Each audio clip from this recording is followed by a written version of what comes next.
Hello guys, welcome to my channel. Friends, ಇವತ್ತಿನ ವ್ಲಾಗಲ್ಲಿ ಒಂದು ಗುಡ್ ನ್ಯೂಸ್ ಹೇಳೋದಿದೆ. ಏನದು ಗುಡ್ ನ್ಯೂಸು? ಹಾಗೆ ಹೊಸ ಮೆಂಬರ್ ಬಂದಿದ್ದಾರೆ ನಮ್ಮ ಮನೆಗೆ. ಸೊ ಏನದು ಅಂತ ಅಂದ್ಬಿಟ್ಟು ವಿಡಿಯೋ ಪೂರ್ತಿ ನೋಡಿ ಅಂತ ಹೇಳ್ತೀನಿ. ಸೊ ಇವತ್ತಿನ ಫಸ್ಟ್ ಡೇ ವ್ಲಾಗ್ನಲ್ಲಿ ಇದು ಏನು ಮಾಡಿದ್ದೀನಿ, ಬೆಳಗಿನ ಬ್ರೇಕ್ಫಾಸ್ಟ್ಗೆ ನಾನು ಪುಳಿಯೋಗರೆ ಮಾಡ್ತಾಯಿದ್ದೀನಿ. ಅನ್ನ ಯಾವಾಗಲೂ ಗಂಜಿ ಬಸ್ಬಿಟ್ಟು ಅನ್ನ ಮಾಡ್ತೀನಿ.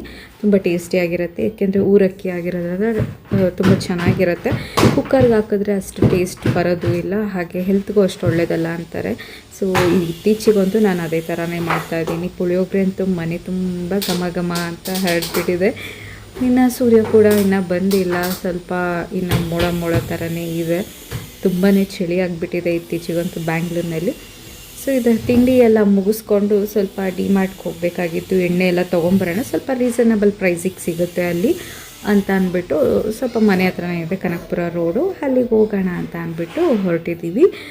ನಾನು ಪಾಪು ಹಾಗೆ ರಾಗು. ತುಂಬಾ ಬಿಸಿಲಿತ್ತು ಮಧ್ಯಾಹ್ನದ ಮೇಲಂತೂ. ಬೆಳಗ್ಗೆ ಎಲ್ಲ ಫುಲ್ಲು ಚಳಿ ಇತ್ತು, ಈಗಂತೂ ಸಿಕ್ಕಾಪಟ್ಟೆ ಬಿಸಿಲಿದೆ ನೋಡ್ಬೋದು.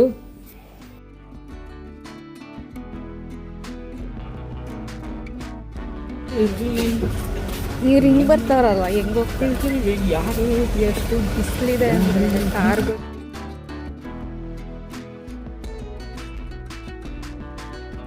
ಇದೆ ಅಂದರೆ ಇವತ್ತು ಸಿಕ್ಕಾಪಟ್ಟೆ ಬಿಸಿಲಿದೆ. ಬಟ್ಟೆ ಬೆಡ್ಶೀಟ್ ಎಲ್ಲ ಹಾರಾಕಿದ್ರೆ ಚೆನ್ನಾಗಿ ಹಾಕ್ಕೊಳ್ಳೋದು ಅಲ್ಲ ಚಲ್.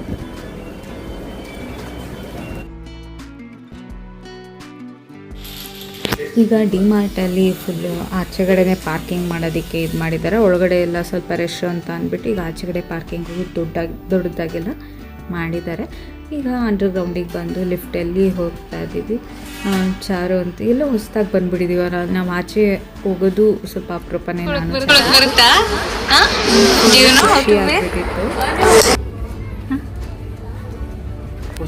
ಬಾಯಿಗೆ ಹಾಕೋಬಾರ್ದು, ಬಾಯಿಗೆ. ಫ್ರೆಂಡ್ಸ್, ಈಗ ಮನೆಗೆ ಬಂದು ಪಾಪುಗೂ ಹಾಲು ಕೊಟ್ಟೆ, ಕುಡಿತಾ ಇದ್ದಾನೆ. ಅವನು ಬರ್ಬೇಕಾದ್ರೆ ಹಾಗೆ ಮಲಿಕೊಂಬಿಟ್ಟ. ಅಲ್ಲಿ ಬಿಲ್ಲಿಂಗ್ ಮಾಡಿಸ್ತಾ ಇದ್ದಾಗಲೇ ಟೈಮ್ ಆಗಲೇ ಮಧ್ಯಾಹ್ನ ಊಟ ಟೈಮ್ ಆಗಿದೆ. ಈಗ ಅಡುಗೆ ಏನಾದರೂ ಮಾಡಬೇಕು. ತುಂಬ ಜನ ಇದ್ದರು. ಇವತ್ತು ವೀಕೆಂಡ್ ಆಗಿರೋದ್ರಿಂದ, ಸ್ಯಾಟರ್ಡೇ ಆಗಿರೋದ್ರಿಂದ ತುಂಬ ಜನ, ಮತ್ತು ಈಗ ತುಂಬ ಇನ್ನೂ ಸ್ವಲ್ಪ ಸ್ಪೇಷಿಯಸ್ ಆಗಿ ಕೂಡ ಮಾಡಿಬಿಟ್ಟಿದ್ದಾರೆ. ಇನ್ನೂ ಜಾಸ್ತಿ ಸಾಮಾನು ಇಡೋ ಥರ ಎಲ್ಲ ಹೊಸದೆಲ್ಲ ಐಟಮ್ಸ್ ಇಡೋದಕ್ಕೆ ಅಂತಲೇ. ಇವಾಗೆಲ್ಲ ಎಷ್ಟು ತುಂಬ ದಿವಸ ಆಗಿತ್ತು, ತಿಂಗಳಾಗಿತ್ತು ನಾನು ಡಿಮಾರ್ಟ್ಗೆ ಹೋಗಿ. ತುಂಬ ದಿವಸನೇ ಆಗಿದ್ದರಿಂದ ಏನೇನಿದೆ ಸಾಮಾನು ಅನ್ನೋದೆಲ್ಲ ಸ್ವಲ್ಪ ಕನ್ಫ್ಯೂಷನ್ ಆಗ್ತಿತ್ತು. ಎಲ್ಲ ಸ್ವಲ್ಪ ನಿಧಾನಕ್ಕೆ ಹೋಗಿ ಏನೇನು ಬೇಕೋ ಅದು ಮಾತ್ರ ತೊಗೊಂಡ್ಬಂದ್ವಿ. ಹಾಗೆ ಪಾಪುಗೆ ಈ ಥರ ಕಾರ್ ಸೆಟ್ ಇದನ್ನು ತೊಗೊಂಡ್ರಿ. 140 ರೂಪೀಸ್ ಏನೋ, ಇದು 149 ಅನಿಸುತ್ತೆ. 6 ಕಾರ್ಸ್ ಬರುತ್ತೆ. ದೊಡ್ಡದಿದೆ, ನಮ್ಮ ಅಪ್ಪ ತಂದುಕೊಟ್ಟಿದ್ರು. ಅದು ಅವನು ಬರೀ ಇದು ಸುಮ್ಮನೆ ಹಿಂಗೆ ಓಡಾಡಿಸ್ತಿರ್ತಾನೆ. ಚಿಕ್ಕದಾದರೆ ಅವನೇ ಕೈಯಲ್ಲಿ ಮೂವ್ ಮಾಡ್ತಾನೇನೋ, ನೋಡೋಣ ಅಂತ ಅಂದ್ಬಿಟ್ಟು ತಂದಿದ್ದೀವಿ. ಆಮೇಲೆ ಒಂದು ದೋಸೆ ಇಂಚ್ ಬೇಕಾಗಿತ್ತು ಅದು, ಮತ್ತು ಏನೇನು ಆಫರ್ ಇತ್ತು ಕೆಲವೊಂದು ಮಾತ್ರ, ಅದು ಮಾತ್ರ ತೊಗೊಂಡಿದ್ದೀವಿ ಅಷ್ಟೇ. ನೆಸೆಸರಿ ಈ ಸತಿ ಅಂತೂ ಏನೂ ತೊಗೊಂಬಂದಿಲ್ಲ. ಬಟ್ ಈಗೆಲ್ಲನೂ ರೇಟ್ ಜಾಸ್ತಿ, ಏನೂ ಮಾಡೋದಕ್ಕಾಗೋದಿಲ್ಲ. ದೀಪದ ಎಣ್ಣೆ ಮೇನ್ ಬೇಕಾಗಿದ್ದು, ಕಾರ್ತಿಕ್ ಮಾಸ ಆಗಿರೋದ್ರಿಂದ ಡೈಲಿ ದೀಪ ಹಚ್ಚಲೇಬೇಕು, ಆಚೆ ಕಡೆ ದೀಪ ಎಲ್ಲ. ಹಾಗಾಗಿ ದೀಪ ಬೇಕೇ ಬೇಕಿತ್ತು, ದೀಪ ಎಣ್ಣೆ ಬೇಕಿತ್ತು. ಸೊ ಅದಂತೂ ತೊಗೊಂಬಂದು. ಹಾಗೆ ರವೆ ಇಡ್ಲಿ ಅದು ಮಾಡೋದು, ನಮ್ಮ ಮನೇಲಿ ರವೆ ಇಡ್ಲಿ ಮಾಡ್ತಾಯಿರ್ತೀವಿ.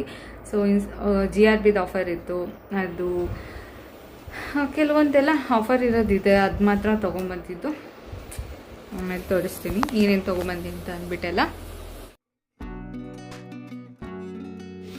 ಪಾಪು ನಂದು ಕ್ಲಿಪ್ ಹಿಡ್ಕೊಂಡು ಆಟಾಡ್ತಾ ಇದ್ದ, ಬಾಯಿಗೆಲ್ಲ ಇಟ್ಕೊತಾ ಇದ್ದ. ಸೊ ಹಾಗಾಗಿ ಕೊಡು ಅಂತ ಅಂದರೆ ಕೊಡ್ತಿರ್ಲಿಲ್ಲ.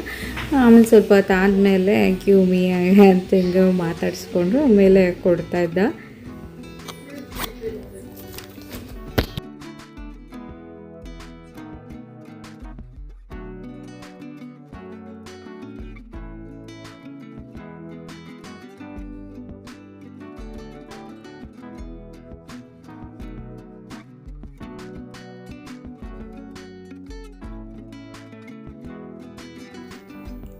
ಫ್ರೆಂಡ್ಸ್, ನಾವು ಇವತ್ತು ಹೊರಗಡೆ ಹೋಗ್ತಾ ಇದ್ದೀವಿ. ಇದು ಮಂಡೇ ವ್ಲಾಗ್ ಹಾಗೆ ಕಂಟಿನ್ಯೂ ಮಾಡ್ತಾ ಇದ್ದೀನಿ. ಸ್ಯಾಟರ್ಡೇ ಇಂದ ಮಂಡೇಗೆ ಜಂಪ್ ಆಗಿಬಿಟ್ಟು ಈಗ ನಾನು ರಾಘು ಹಾಗೆ ಪಾಪು ಮತ್ತು ನಮ್ಮ ಚಿಕ್ಕಪ್ಪ ಎಲ್ಲ ಹೊರಗಡೆ ಹೊರಟಿದ್ದೀವಿ. ಯಾವುದಕ್ಕೆ ಅಂತ ಹೇಳ್ತೀನಿ ಮುಂದೆ, ಹಾಗೆ ನೋಡ್ತಾ ಇರಿ. ಈ ಫೋರಮ್ ಮಾಲ್ ಬಂದಾಗಿಂದ ಈ ಕೋಣಂಕುಂಟೆ ರೋಡು, ಕನಕಪುರ ರೋಡು ತುಂಬಾ ಹೆವಿ ಟ್ರಾಫಿಕ್ ಸ್ಟಾರ್ಟ್ ಆಗಿಬಿಟ್ಟಿದೆ. ಫಸ್ಟು ಅಲ್ಲಿ ಸಾರಕ್ಕಿ ಹತ್ರ ಅಲ್ಲಿತ್ತು ಸ್ವಲ್ಪ ಟ್ರಾಫಿಕ್ಕು. ಈ ಕೋಣಂಕುಂಟೆಲಿ ಮಾಲ್ ಆದಾಗಿಂದ ಸಿಕ್ಕಾಪಟ್ಟೆ ಹೆವಿ ಟ್ರಾಫಿಕ್ ಆಗಿಬಿಟ್ಟಿದೆ. ಸೊ ಇವಾಗ ನಿಮಗೆ ನೋಡ್ತಾ ಇರ್ಬೋದು, ಗೊತ್ತಾಗ್ತದೆ, ಕಾರ್ ಶೋರೂಮಿಗೆ ಬಂದಿದ್ದೀವಿ, ಮಾರುತಿ ಸುಜುಕಿ ಶೋರೂಮ್ಗೆ ಬಂದಿದ್ದೀವಿ. ಸೊ ಎಸ್, ಫೈನಲಿ ನಮ್ಮ ಹೊಸ ಮೆಂಬರ್ ಬಂದು ಕಾರ್ ಅದು ನಮ್ಮ ಮನೆಗೆ ಆ್ಯಡ್ ಆಗ್ತಾಯಿದೆ. ಸೊ ಈಗ ನಾವು ಕಾರ್ನ ಪರ್ಚೇಸ್ ಮಾಡ್ತಾಯಿದ್ದೀವಿ. ಇದು ಆ್ಯಕ್ಚುಲಿ ಇದಲ್ಲ ನಮ್ಮ ಕಾರು, ಇದೇ ಥರನೇ ಸೇಮ್ ಇದೆ, ಬಟ್ ಇದು ಇದೇ ಥರ ಇದೆ ನಮ್ಮ ಕಾರು ಅಂತ ಅಂದ್ಬಿಟ್ಟು ರಾಘವರು ತೋರಿಸ್ತಿದ್ರು. ಒಂದು ಸೀಟ್ ಕವರ್ ಹಾಕ್ತಾ ಇರೋದು, ಇನ್ನೊಂದು ಸೀಟ್ ಕವರೆಲ್ಲ ಹಾಕಿರೋದು. ಏನು ಡಿಫ್ರೆನ್ಸು, ಏನೇನು ಬರುತ್ತೆ ಕಾರ್ ಫೀಚರ್ಸಲ್ಲಿ, ಏನು ಕೊಡ್ತಾರೆ ಏನು ಕೊಡಲ್ಲ ಅನ್ನೋದನ್ನು ಎಕ್ಸ್ಪ್ಲೈನ್ ಮಾಡ್ತಾಯಿದ್ರು. ಸ್ವಲ್ಪ ಪಕ್ಕದಲ್ಲಿ ಒಂದು ಕಾರ್, ಅದರಲ್ಲೂ ಏನೋ ಅವರು ಹಾಕ್ಸಿರ್ಲಿಲ್ಲ ಆಕ್ಸೆಸರೀಸ್ ಎಲ್ಲ ಕಾರಿಂದ ಶೋರೂಮಿಂದನೇ, ಜಸ್ಟ್ ಬೇಸಿಕ್ ಮಾಡೆಲ್ ಹೇಗೆ ಕೊಡ್ತಾರೆ ಹಾಕಿ ತೊಗೊಂಡಿದ್ರು ಅವರು. ಸೊ ಹಾಗಾಗಿ ಈಗ ನೋಡ್ಬೋದು, ಇದು ನಮ್ಮ ಕಾರು ಬರ್ತಾ ಇದೆ. ಇದು ನಮ್ಮ ಕಾರ್. ಇದು we are excited to drive. ಈಗ ನಾನು ಓಡಿಸಲ್ಲ, ನನಗೂ ಡ್ರೈವಿಂಗ್ ಬರುತ್ತೆ, ಬಟ್ ಈ ಬೆಂಗಳೂರಲ್ಲಿ ಓಡಿಸಿ ಅಷ್ಟು ನನಗೆ ಅಭ್ಯಾಸ ಇಲ್ಲ. ಹಾಗಾಗಿ ರಾಘವರೇ ಓಡಿಸ್ತಾರೆ. ಸೊ ಇದು ನಮ್ಮ ಕಾರ್ ಅಂತಲೇ ಹೇಳ್ಬೋದು. ಇದು ನಾವು ಬಿಸ್ನೆಸ್ ಪರ್ಪಸ್ಗೆ ತೊಗೊಂಡಿರೋದು, ಓನ್ ಡ್ರೈವಿಂಗಿಗೆ ಅಲ್ಲ. ಎಲ್ಲೋ ಬೋಲ್ಡೆ ನಾವು ತೊಗೊಂಡಿರೋದು. ಅಫ್ಕೋರ್ಸ್ ಇದು ಲೋನಲ್ಲಿ ನಾವು ತೊಗೊಂಡಿರೋದು. ಇದನ್ನು ಇವಾಗೆಲ್ಲ ಊಬರ್ ಓಲಾಗೆಲ್ಲ ಇದು ಮಾಡ್ತೀವಲ್ಲ, ಆ ಥರ ನಮ್ಮ ಮನೆಯವರು ಮಾಡ್ತಾರೆ. ಸೊ ಹಾಗಾಗಿ ಈ ಕಾರ್ನ ತೊಗೊಂಡಿದ್ದೀವಿ. ಹಿಂದೆ ಇದ್ದ ಕಾರ್ನ ನಾವು ಕೊಟ್ಬಿಟ್ವಿ. ಸೊ ಹಾಗಾಗಿ ಈಗ ಈ ಕಾರ್ ತೊಗೊತಾ ಇದ್ದೀವಿ. ಈ ಕಾರ್ಗಂತೂ ತುಂಬಾ ಡಿಮ್ಯಾಂಡ್ ಇದೆ. ಸ್ವಿಫ್ಟ್ ಡಿಸೈರ್ಗಂತೂ ಸಿಕ್ಕಾಪಟ್ಟೆ ಡಿಮ್ಯಾಂಡು. ಯಾಕೆಂದರೆ ಈ ಥರ ಮಾಡಲು ಇದೇ ಲಾಸ್ಟ್ ಅಂತೆ. ನಮ್ಮ ಮನೆಯವ್ರು ತೊಗೊಂಡಿದ್ದು ಇದೇ, ಈ ಮಾಡೆಲಲ್ಲಿ ಇವ್ರದ್ದೇ ಲಾಸ್ಟ್ ಇದು ಅಂತ ಹೇಳಿದ್ರು. ಯಾಕೆ ಅಂತ ಅಂದರೆ ನೆಕ್ಸ್ಟ್ ಇವಾಗ ಬರ್ತಾ ಇರೋ ಮಾಡೆಲ್ಸ್ ಎಲ್ಲ ತುಂಬಾ ಡಿಕ್ಕಿ ಸ್ಪೇಸ್ ಎಲ್ಲ ಕಮ್ಮಿ, ಹಾಗೆ ಮೈಲೇಜು ಸ್ವಲ್ಪ ಕಮ್ಮಿ, ಆ ಥರದ್ದೆಲ್ಲ ಬರ್ತಾಯಿದೆ. ಹಾಗಾಗಿ ಇದು ತೊಗೊಂಡ್ರು ನಮ್ಮ ಮನೆಯವರು. ಇದೇ ಥರ ಇರಲಿ, ಹೊಸ ಮಾಡೆಲ್ ಬೇಡ ಅಂತ ಅಂದ್ಬಿಟ್ಟು. ಸೊ ಫಸ್ಟು ಕಾರ್ಗೆ ನಮ್ಮ ಚಾರ್ವಿಕ್ನೇ ಕುಂಡ್ರಿಸ್ಬೇಕು ಅಂತ ಅಂದ್ಬಿಟ್ಟು ಅವರಪ್ಪ ಅವನ್ನೇ ಕುಂಡ್ರಿಸಿ ಫಸ್ಟು, ಆಮೇಲೆ ಅವರು ಕಾರ್ನ ಮೂವ್ ಮಾಡೋಣ, ಇಲ್ಲಾಂದರೆ ಟೈಮ್ ಚೆನ್ನಾಗಿರೋದು ಈ ಟೈಮಲ್ಲೇ ಮಾಡಿಬಿಡೋಣ, ಆಮೇಲೆ ಬೇಕಾದ್ರೆ ಸ್ವಲ್ಪ ನಿಧಾನನೇ ಆಗಲಿ ಅಂತ ಅಂದ್ಬಿಟ್ಟು ಅವನ್ನ ಹಾಗೆ ಪಕ್ಕಕ್ಕೆ ಕುಂಡ್ರಿಸ್ಬಿಟ್ಟು ಅವ್ರನ್ನ ಕಾರ್ನ ಮೂವ್ ಮಾಡೋದಕ್ಕೆ ಹೋಗ್ತಿದ್ದಾರೆ.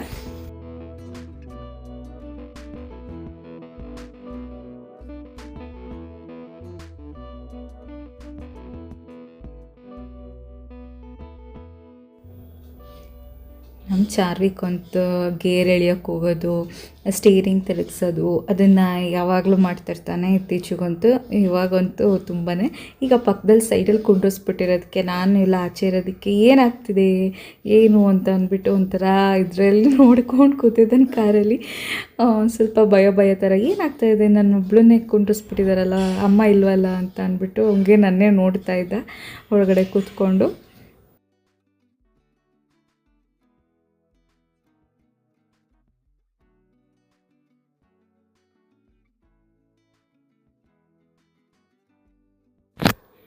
ಕಾರೆಲ್ಲ ಮೂವ್ ಮಾಡಿದ್ವಿ. ಕಾರಿಂದ ಅವನು ಆಚೆ ಬರೋದಕ್ಕೆ ರೆಡಿ ಇಲ್ಲ. ನನ್ನ ಮಗ ಅಂತೂ ಅಲ್ಲೇ ಕುತ್ಕೊಬೇಕು, ಹಂಗೆ ಏನಿದೆ ಸ್ಟೇರಿಂಗ್ ತಿರುಗಿಸ್ಬೇಕು, ಅವರನ್ನು ಮಾಡಬೇಕು ಅನ್ನೋದು ಹಂಗೆ ಇದು ಮಾಡ್ಕೊಂಡು ಕೂತಿದ್ದ. ಇದೆಲ್ಲ ಆದಮೇಲೆ ಸ್ವಲ್ಪ ಪ್ರೊಸೀಜರ್ಸ್ ಎಲ್ಲ ಇರುತ್ತಲ್ಲ, ಅವರು ಕೊಡೋದೆಲ್ಲ ಲೇಟ್, ಸ್ವಲ್ಪ ತುಂಬ ಡೆಲಿವರೀಸ್ ಇತ್ತು ಅಂತ ಅಂದ್ಬಿಟ್ಟು ಸ್ವಲ್ಪ ಪ್ರೊಸೀಜರ್ಸು ಕೂಡ ಎಲ್ಲ ಲೇಟ್ ಕೂಡ ಆಯಿತು. ಅದಾದಮೇಲೆ ಎಲ್ಲ ಪ್ರೊಸೀಜರ್ಸ್ ಎಲ್ಲ ಮುಗಿಸಿದ್ಮೇಲೆ ಸ್ವಲ್ಪ ಬೇಗನೆ ತೊಗೊಂಡು ಬಂದ್ವಿ. ಏಕೆಂದರೆ ಹಾಲೆಲ್ಲ ತೊಗೊಂಬರ್ಬೇಕಾಗಿತ್ತು ನಾವು. ಸ್ವಲ್ಪ ಹಾಗೆ ಪೂಜೆನೂ ಮಾಡಿಸ್ಬೇಕಾಗಿತ್ತು. ದೇವಸ್ಥಾನದ ಬಾಗಿಲು ಮುಚ್ಚಿಬಿಡ್ತಾರೆ. ಇವರು ಡೆಲಿವರಿ ಕೊಟ್ಟಿದ್ದು ಲೇಟ್ ಆಗಿರೋದ್ರಿಂದ ಸೊ ಎಲ್ಲ ಲೇಟೇ ಆಯಿತು ಅಂತಲೇ ಅನ್ಬೋದು. ಸೊ ಹಾಗಾಗಿ ದೇವಸ್ಥಾನದ ಬಾಗಿಲು ಮುಚ್ಚಿಸ್ಬಿಡ್ತಾರೆ ಅಂದ್ಬಿಟ್ಟು ನಾವು ಸ್ವಲ್ಪ ಬೇಗ ನಂಬರ್ ಪ್ಲೇಟೆಲ್ಲ ಹಾಕಿಸ್ಕೊಂಡು ಹಾಗೆ ಬೇಗನೆ ತೊಗೊಂಡು ಹೊರಟ್ವಿ ನಾವು. ಇವನು ಅಲ್ಲಿ ಇದ್ದಿದ್ದ ಒಬ್ಬರು ಸ್ಟಾಫ್ ಹತ್ರ ತುಂಬಾ ಚೆನ್ನಾಗಿ ಹೋಗ್ತಿದ್ದ. ಅವರಂತೂ ಯಾವ ಮಗುನೂ ಇಷ್ಟು ಚೆನ್ನಾಗಿ ಬರೋದಿಲ್ಲ, ನಿಮ್ಮ ಮಗುನೇ ಹಿಂಗೆ ಇಷ್ಟು ಚೆನ್ನಾಗಿ ಬರ್ತಾ ಇರೋದು, ತುಂಬ ಖುಷಿ ಆಯಿತು ನನಗೆ. ಇಲ್ಲೋ ನನ್ನ ಮಕ್ಕಳು ಎತ್ಕೊಂಡ್ರೆ ಎಷ್ಟು ಅಳ್ತಾರೆ, ನಿಮ್ಮ ಪಾಪು ಒಂಚೂರು ಅಳ್ಳೇ ಇಲ್ಲ ಅಂತ ಅವರು ಫುಲ್ಲು ನಾವೇ ಇಟ್ಕೊಂಡ್ಬಿಡ್ತೀವಿ ಹಾಗೆ ಅಂತ ಫುಲ್ ಖುಷಿ ಪಡ್ತಿದ್ರು. ಅವನು ಅವ್ರ ಜೊತೆನೇ ತುಂಬ ಹ್ಯಾಪಿಯಾಗೆಲ್ಲ ಚೆನ್ನಾಗಿದ್ದ, ಒಂಚೂರು ಏನೂ ಅಳ್ಳಿಲ್ಲ. ಎಲ್ಲ. ಈಗ ಎಲ್ಲ ಕಾರ್ ಬೋರ್ಡಿಂದೆಲ್ಲ ಇದು ಹಾಕ್ಸಿದ್ದಾಯಿತು. ಹಾಗೆ ಈಗ ನಾವು ಹೊರಟಿದ್ದೀವಿ. ಈಗ ಫಸ್ಟ್ ಹಾಲಿಸ್ಕೊಂಡು ಅದನ್ನು ಮನೇಲಿ ಇಟ್ಬಿಟ್ಟು ಅದಾದಮೇಲೆ ದೇವಸ್ಥಾನಕ್ಕೆ ಪೂಜೆ ಮಾಡಿಸೋಣ ಅಂತ ಅಂದ್ಬಿಟ್ಟು ಹೋದ್ವಿ. 8-8:15 ಆಗಿಬಿಟ್ಟಿತ್ತು.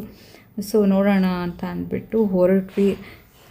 ತುಂಬಾ ಟ್ರಾಫಿಕ್ ಮಾತ್ರ ಇತ್ತೀಚೆಗಂತೂ ಕನಕಪುರ ರೋಡಲ್ಲಿ ಮಾತ್ರ ಎಷ್ಟು ಗಾಡಿಗಳು ಬರ್ತಾ ಇರ್ತವೆ, ಬಸ್ಗಳು ಅಂದರೆ ಸಿಕ್ಕಾಪಟ್ಟೆ. ಅದರಲ್ಲೂ ಇವಾಗ ಫ್ರೀ ಬಸ್ ಆಗಿರೋದ್ರಿಂದ ಸಿಕ್ಕಾಪಟ್ಟೆ ಅಂತಲೇ ಹೇಳ್ಬೋದು.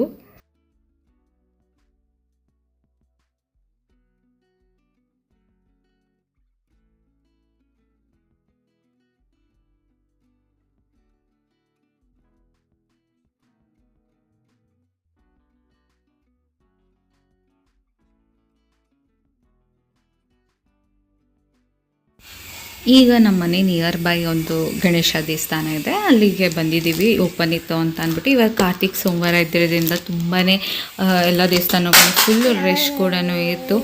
ಅದರಲ್ಲೂ ಈಶ್ವರ ದೇವಸ್ಥಾನ ಅಂತೂ ತುಂಬಾ ಲಾಂಗ್ ಕ್ಯೂ ಕೂಡ ಇತ್ತು. ಪೂಜೆ ಸಾಮಾನು ತರ್ತೀನಿ ಅಂತ ಅಂದ್ಬಿಟ್ಟು ರಾಘವರು ಹೋಗಿದ್ರು. ನಾನಿಲ್ಲಿ ಪಾಪನ ಹೊರಗಡೆ ಕುಂಡ್ರಿಸಿಟ್ಕೊಂಡಿದ್ದೆ. ಅವನ್ನ ಅಲ್ಲಿ ಡ್ರೈವಿಂಗ್ ಸೀಟ್ ಹತ್ರ ಬಿಟ್ಟಿದ್ದೆ. ನೋಡಿ ಏನೇನು ತರಲೆ ಮಾಡ್ತಿದ್ದಾನೆ.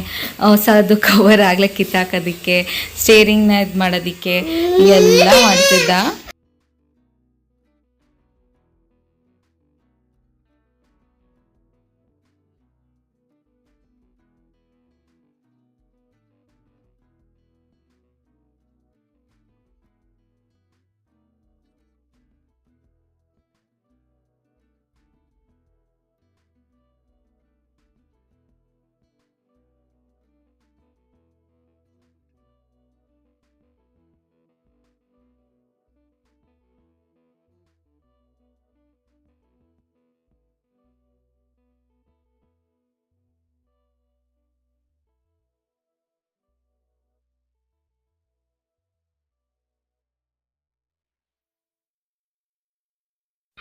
ಅದಾದಮೇಲೆ ನಮ್ಮ ಚಿಕ್ಕಪ್ಪ ಅವರನ್ನು ಫಸ್ಟ್ ದೇವಸ್ಥಾನಕ್ಕೆ ಹೋಗಿ ಬಂದರು. ಅದಾದಮೇಲೆ ಇವನ್ನ ಕರ್ಕೊಂಡು ಹೋಗೋಣ ಅಂತ ರಾಘವ್ ಅವ್ರು ಬಂದಮೇಲೆ ಹೋಗೋಣ ನಾವು ಪೂಜೆಗೆಲ್ಲ ಕೊಟ್ಬಿಟ್ಟು ಅಂತ ಅಂದ್ಬಿಟ್ಟು ನಾವು ಒಳಗಡೆನೆ ಕೂತಿದ್ವಿ.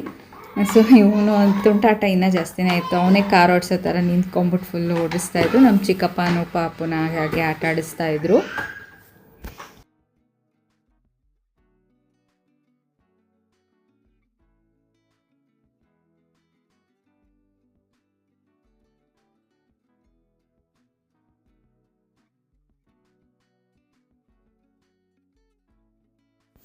ತುಂಬ ಜನ ಗಾಡಿಗಳನ್ನ ಪೂಜೆ ಮಾಡ್ಸೋದಕ್ಕೆ ಬಂದಿದ್ರು. ಆಟೋ, ಕಾರ್ಗಳು, ಬೈಕ್ಗಳು ಎಲ್ಲ ತುಂಬಾ ಇತ್ತು ಇವತ್ತಂತೂ ಸಿಕ್ಕಾಪಟ್ಟೆ.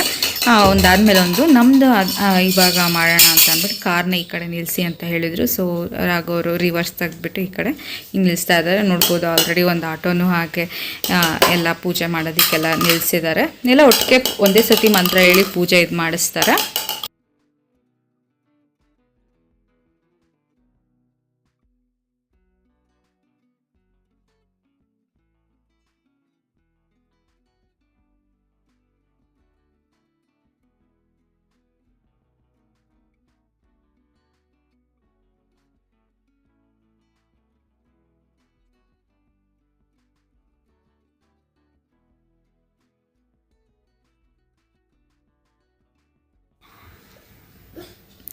ಪೂಜೆ ಸಾಮಾನು ಇದು ನಾವು ಫಸ್ಟ್ ಟೈಮ್ ಮಾಡಿಸ್ತಾ ಇರೋದು. ಸೊ ಏನೇನು ತೊಗೊಂಡು ಹೋಗಬೇಕು ಅಂತ ನಮಗೂ ಗೊತ್ತಿರಲಿಲ್ಲ. ಎಲ್ಲ ಪೂಜಾರಿಗಳನ್ನ ಕೇಳಿಕೊಂಡು ತೊಗೊಂಡ್ಬಂದರು ರಾಘವರು. ಸೊ ಹಾಗಾಗಿ ಈಗ ಕಾರ್ಗೆ ಎಲ್ಲ ಹೂವು ಸಿಗಲಿಲ್ಲ, ಹಾರ.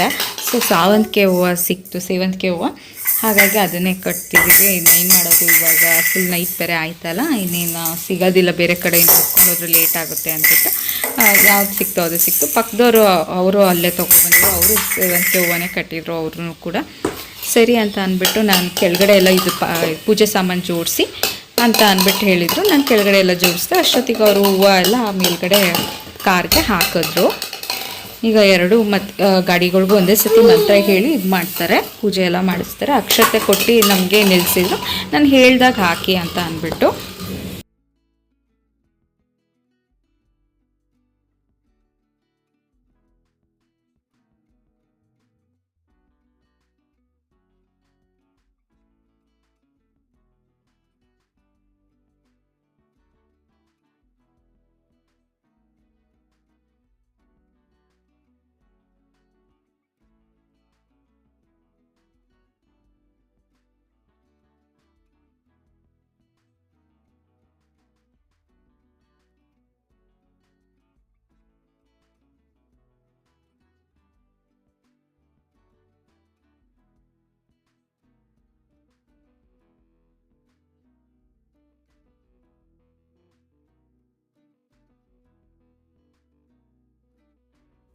ಪೂಜೆ ಮಾಡಬೇಕಾದ್ರೆ ನಮ್ಮ ರಾಶಿ ನಕ್ಷತ್ರನೂ ಎಲ್ಲ ಕೇಳ್ತಾಯಿದ್ರು. ಹಾಗೆ ಪಾಪುದು ಎಲ್ಲ ಕೇಳಿದ್ವಿ. ಅವ್ರ ಜೊತೆಗೇ ಅರ್ಚನೆ ಥರ ಎಲ್ಲ ಮಾಡ್ತಾಯಿದ್ರು. ಅದು ಹೇಳಾದ್ಮೇಲೆ ಎಲ್ಲ ಮಂತ್ರ ಹಾಕ್ಬಿಟ್ಟು ದೇವಸ್ಥಾನಕ್ಕೆ ಬನ್ನಿ ಇದೆಲ್ಲ ಕಾಯಿ ಹೊಡೆದೆಲ್ಲ ಪೂಜೆ ಎಲ್ಲ ಮಾಡಿದ್ಮೇಲೆ ಹೇಳಿದ್ರು ಹಂಗೆ.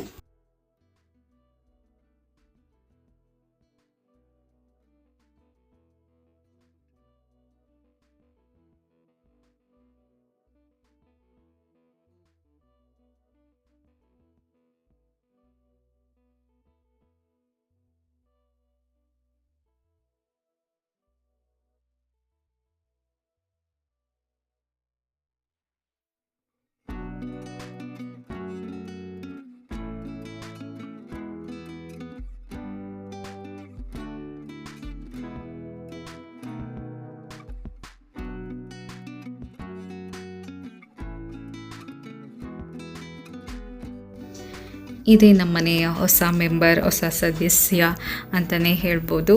ತುಂಬಾ ಖುಷಿ ಇದೆ, ಹಾಗೆ ತುಂಬಾ ಜವಾಬ್ದಾರಿನೂ ಕೂಡ ಇದೆ ಇನ್ನು ಅಂತ ಹೇಳ್ತಾ ತುಂಬಾ ಖುಷಿ ಆಗುತ್ತೆ. ಕಾರ್ಗೆ ಪೂಜೆ ಎಲ್ಲ ಚೆನ್ನಾಗಿ ಮಾಡಿಕೊಟ್ರು. ಕಾಯೆಲ್ಲ ಹೊಡೆದು ಮಂಗಳಾರತಿ ಎಲ್ಲ ಮಾಡಿ ಅದಾದಮೇಲೆ ದೇವಸ್ಥಾನಕ್ಕೆ ಹೋಗಿ ಪೂಜೆ ಮಾಡಿಸಿ ಮತ್ತು ಅಲ್ಲಿ ಮಂಗಳಾರತಿ ಕೊಟ್ಟು ಪ್ರಸಾದ ಕೊಟ್ಟಿದ್ರು. ಇವತ್ತು ಕಾರ್ತಿಕ್ ಮಾಸ ಆಗಿರೋದ್ರಿಂದ ಸೋಮವಾರ ಆಗಿರೋದ್ರಿಂದ ಪ್ರಸಾದ ಎಲ್ಲ ಸಿಹಿ ಪೊಂಗಲ್ ಕೊಟ್ಟಿದ್ರು. ಅದನ್ನೆಲ್ಲ ತಿನ್ಕೊಂಡು ಬಂದು ಅದಾದಮೇಲೆ ಕಾರ್ ಕೆಳಗಡೆ ನಿಂಬೆಹಣ್ಣು ಇಟ್ಬಿಟ್ಟು ಮೂವ್ ಮಾಡಬೇಕು ಹೇಳಿದರು. ಸೊ ಅದನ್ನು ರಾಘು ಮಾಡ್ತಾಯಿದ್ದಾರೆ. ರಾಘು ಅವ್ರಿಗೆ ಒಳ್ಳೆಯದಾಗಲಿ, ಯಶಸ್ಸು ಸಿಗಲಿ ಅಂತ ಕೇಳ್ಕೊತ ನಿಮ್ಮ ಆರೈಕೆಗಳು ನಮಗೆ ಇರಲಿ ಯಾವಾಗಲೂ ಸದಾ ಅಂತ ಕೇಳ್ಕೊಡ್ತಾ ನನ್ನ ಚಾನೆಲ್ ಮೇಲೂ ಕೂಡ ಹೀಗೆ ಸಪೋರ್ಟ್ ಮಾಡ್ತಾಯಿರಿ. ಸಬ್ಸ್ಕ್ರೈಬ್ ಯಾರಾದರೂ ಮಾಡಿಲ್ಲ ಅಂದರೆ ಈಗಲೇ ಸಬ್ಸ್ಕ್ರೈಬ್ ಮಾಡ್ಕೊಳ್ಳಿ, ಸಪೋರ್ಟ್ ಮಾಡಿ ಅಂತ ಕೇಳ್ಕೊಳ್ತಾ ತುಂಬ ಧನ್ಯವಾದಗಳು. ಮುಂದಿನ ಬ್ಲಾಗ್ನಲ್ಲಿ ಸಿಗ್ತೀನಿ ಸ್ನೇಹಿತರೆ.